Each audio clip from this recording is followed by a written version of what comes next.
Tak dovolte, abych se představil, jmenuji se Vilém Zlamal, pocházím tady ze Šternberka a celá moje rodina stejně pochází ze Šternberka. Maminka byla Češka a tatínek byl Němec. O to více se dá říci, že jsme tu historii vnímali. A to historii společnou a historii pouze českou. Muzeum, které tady vzniklo, prakticky bylo ovlivněno mou životní profesí učitele.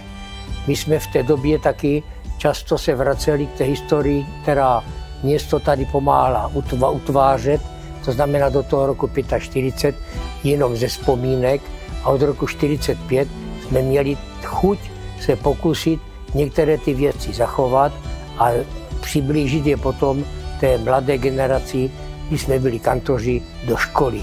Po válce se historii moc péče nevěnovala, proto ty počáteční kroky, které jsme začali poskytovat, tak jsme věnovali tomu, že jsme opravovali některé historické památky, ať to byly kapličky, ať to bylo sousoší, ať to byly knihy.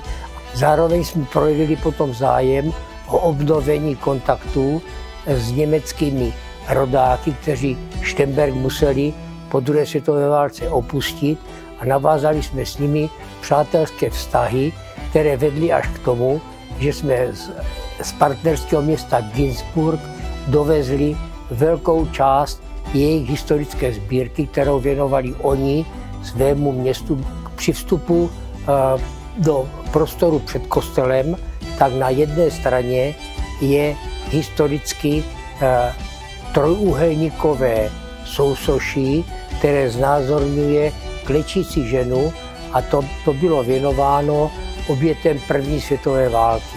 Pískovec už byl v takovém špatném stavu a znečištěný, že jsme se rozhodli, že to opravíme. Naštěstí to opravil zase můj žák, který to považoval za takovou dobrou službu. Dělali jsme i na hřbitově, spravujeme 4 hroby významných osobností města Šternberka. To je taková jako vachrlatá otázka, protože historie běží, lidé přicházejí a odcházejí, lidé se tomu věnují a lidé se tomu nevěnují. My jsme teď asi mezi tím, kdy bruslíme o tom, jak se říká, o tom přežití a pokračování v naší činnosti dál.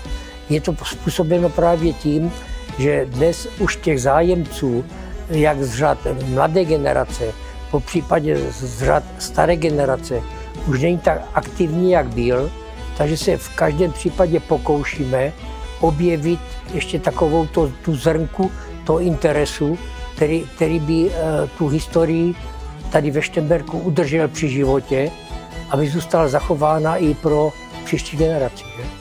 Historie, že? Ta by se neměla zapomínat.